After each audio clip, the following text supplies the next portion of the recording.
So, welcome back for another video. So, sa video po na ito, good news po ito para sa akin dahil na-increasean po ako ng aking S-Loan by Shopee. Notify po sa akin si Shopee now lang. And so, we're excited na i-share yun sa inyo. Sabay-sabay po natin alamin kung magkano po yung increase sa akin ngayon. And maglo-loan simulation din po tayo kung magkano po yung interest kapag ganitong amount po yung nilo-loan natin. Itatry po natin. Ipapakita ko sa inyo, i-share ko sa inyo yung S-Loan dashboard ko para may idea rin po kayo if ever na gusto nyong mag-loan or hesitant pa kayo mag-withdraw ng loan dito sa S-Loan. So, i-share po natin yung loan simulation gamit yung aking S-Loan details. Then later po, i-share ko po sa inyo yung mga tips on how to increase our S-Loan. Galing din po talaga ako sa mababang offer din. Matagal po ako na-increasean. Then nakita ko po at na-find out ko po, ganun pala dapat ang gawin para mas ma-increasean tayo ng mas higher dito sa S-Loan. But for now po, i-share ko sa inyo yung details ng aking bagong increase na S-Loan. So, meron nga po akong notification kay Shopee regarding S-Loan na meron daw po akong increase. So, i-click po natin to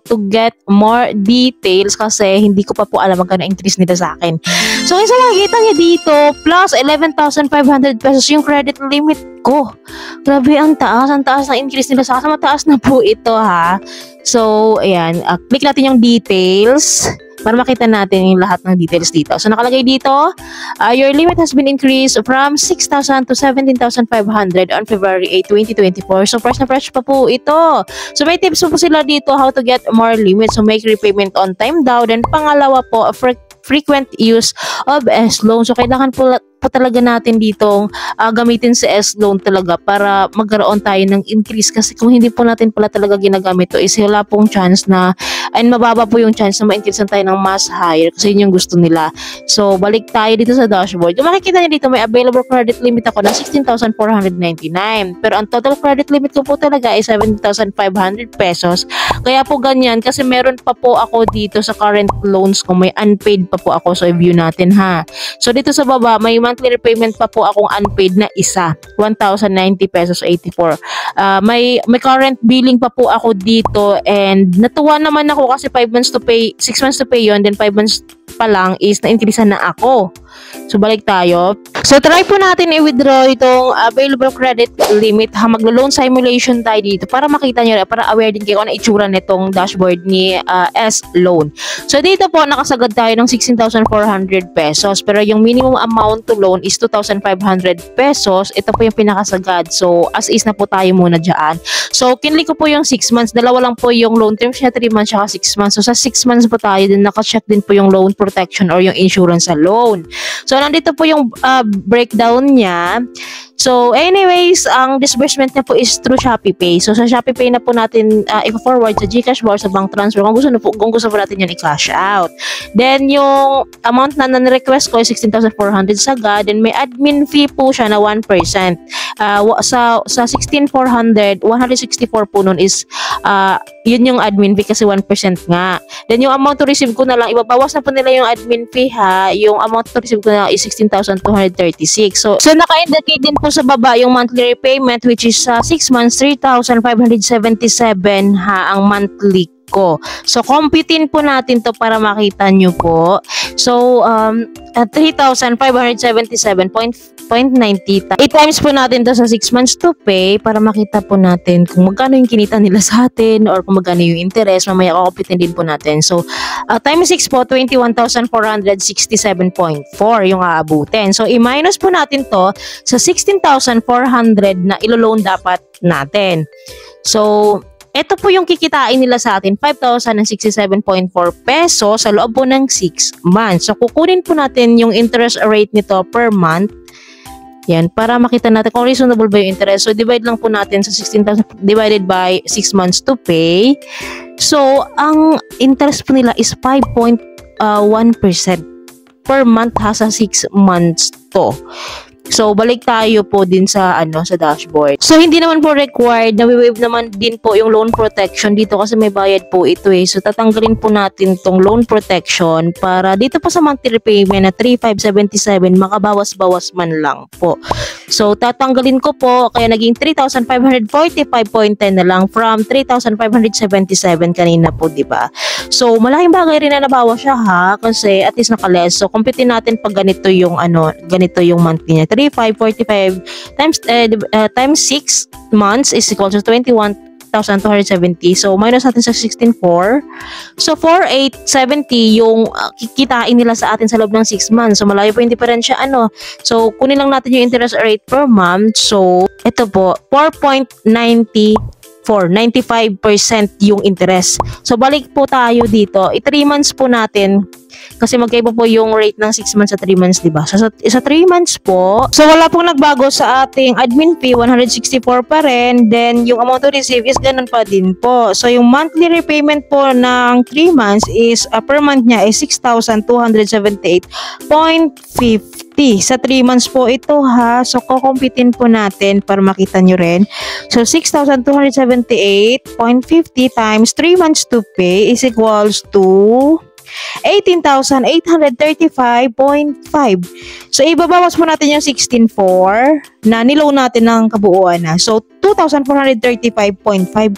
So, medyo mababa po kahit pa paano pag 3 months talaga lang. So, kunin po natin yung interest rate nito per month para makita natin magkano yung interest per month niya. So, divide lang natin sa 3 months. So, 4.95% po yung kanilang interest. So, same lang po din kanina. So, balik tayo. So, yung computation ko po kanina is wala po siyang loan protection fee.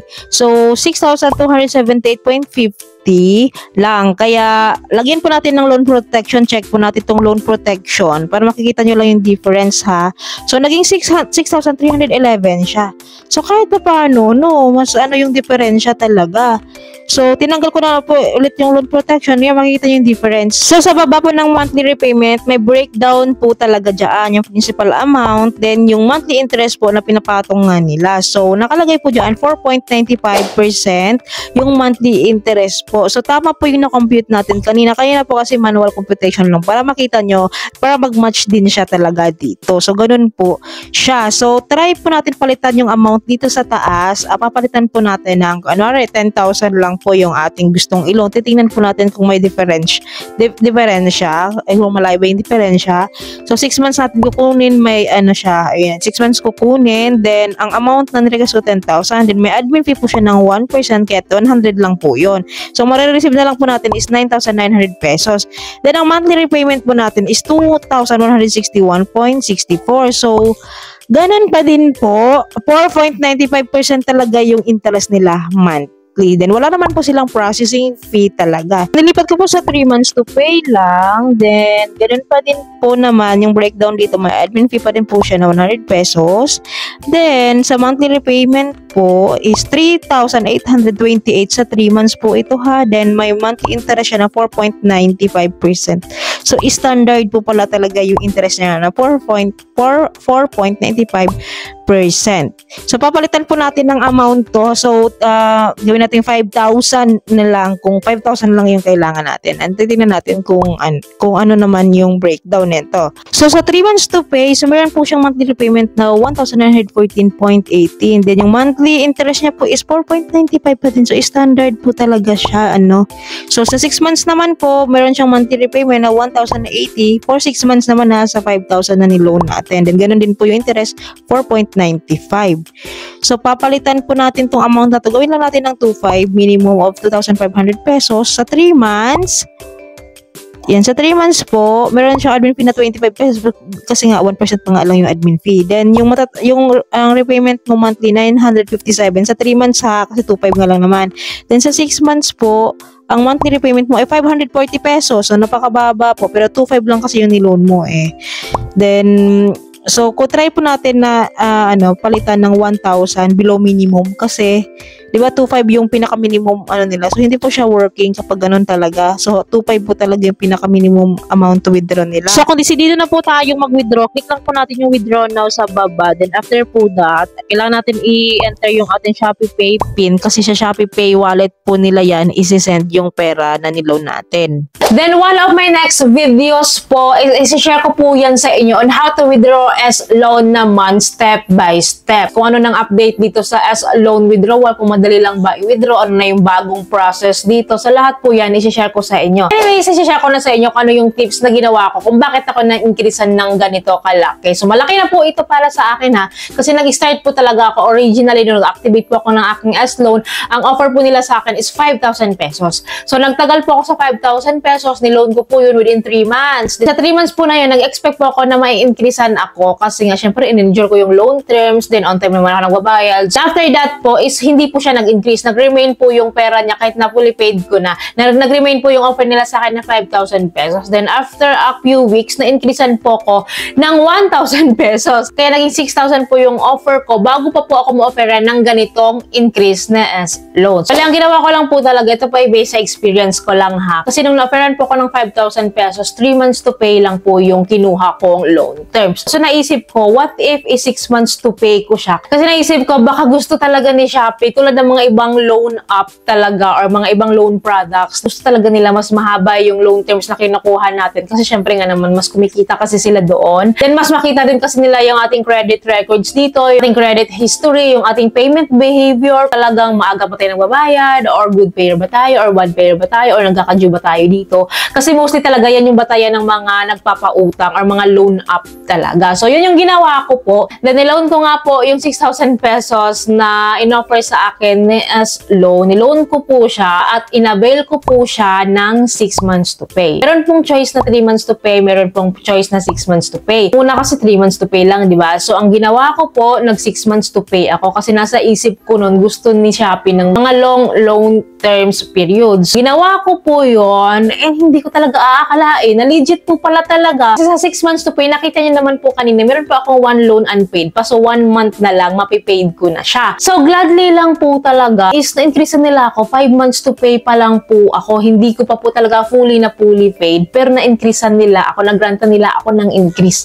So, legit po talaga na mas gusto pala talaga ni Shopee yung mga loan terms na long, yung mahaba talaga. So, hindi ko sinasabing hindi tayo nag-grant ng increase pag 3 months to pay lang yung kinuha natin. Hindi ko sinasabing ganon. Pero mas advantage lang. Kung gusto talaga natin ma-increase, so piliin natin yung long loan terms nila para yung chance talaga is mas mataas. Kung gusto mo pong ma-increase, pero kung gusto mo lang gamitin yung S-Loan offer nila, then gusto mo naman bayaran agad, then piliin po natin yung 3 months to pay. Kasi meron na rin naman po na i-increase sa 3 months to pay. So, depende naman po kasi yung sa credit scoring and assessment and valuation po ni Shopee sa atin. So, iba-iba po. So, ito lang po yung experience ko ha. Kaya po ako na-increasean ng ganito. And patuloy po ako mag-update sa inyo sa aking S-Loan journey, S-Loan details, kung may pagbabago or changes dito or may mga bagong update dito sa S-Loan is ina-update ko na po kayo. So, yun lamang po. I hope may natutunan kayo sa video ito. I hope nakatulong po ako sa inyo. Kung nagustuhan yung video, please don't forget to like, share, and subscribe. And click yung bell button para update kayo sa mga bago ko pa po mga videos like this. Thank you for watching this video. Bye!